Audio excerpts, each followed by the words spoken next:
Penjualan retail Indonesia tumbuh impresif pada November 2021.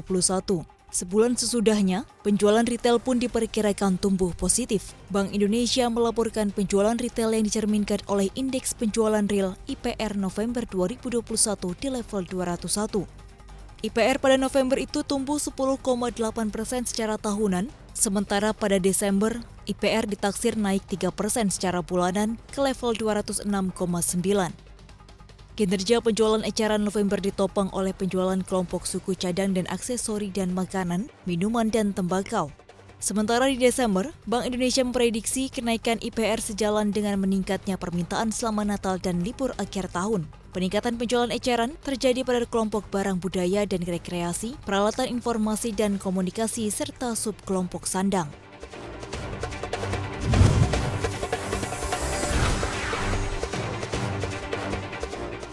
Deretan izin usaha pertambangan yang dicabut pemerintah kian bertambah. Menteri Investasi atau Kepala Badan Koordinasi Penanaman Modal Bahlil Lahadalia menambah 19 IUP yang dicabut.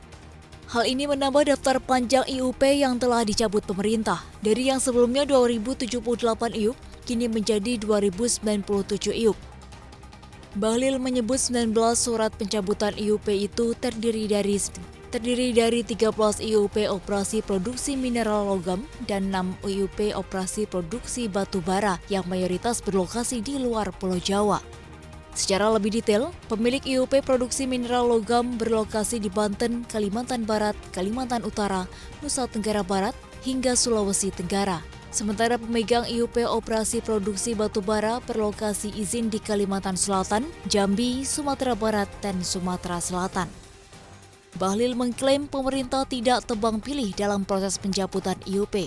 Hal ini dilakukan sebagai bentuk pembenahan dan tindakan tegas pemerintah.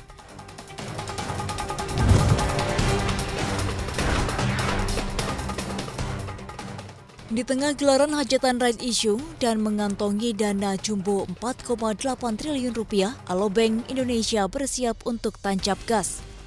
Ultimate Shareholder Alobank Indonesia, Khairul Tanjung menyatakan target pelanggan bukan hanya milenial namun mencakup semua segmen. Pada tahun 2022, Alobank Indonesia mengincar 10 juta nasabah. Dengan 1 juta nasabah pada peluncuran di pekan pertama, ke depan jumlah ini diprediksi terus bertambah dan ditargetkan bisa memiliki 50 juta nasabah. Saat ini perusahaan telah membangun aplikasi Alobank meski masih dalam bentuk uji coba. Sudah ada 43.000 nasabah yang mulai mencoba aplikasi tersebut. Nantinya aplikasi ini segera diluncurkan secara resmi pada Maret 2022. Kedepannya, Khairul optimis ekosistem bisnis Alobank akan semakin kuat didukung oleh interkoneksi bisnis dari 7 investor besar yang ada di dalamnya. CT pun mengaku masih membuka peluang untuk kolaborasi dengan ekosistem lain.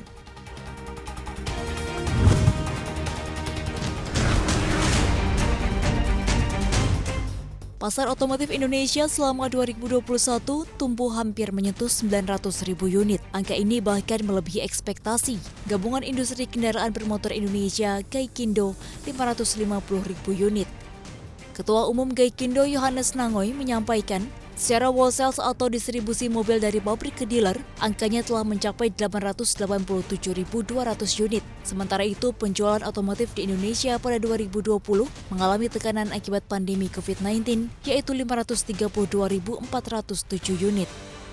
Salah satu faktor penjualan moncer diantaranya karena dukungan pemerintah melalui relaksasi pajak penjualan atas barang mewah hingga 100% untuk mobil keluaran terbaru. Pasar mobil nasional 2021 didominasi mobil penumpang model MPV dan LCGC dan sejumlah model lain yang masuk kategori penerima relaksasi PPNBM.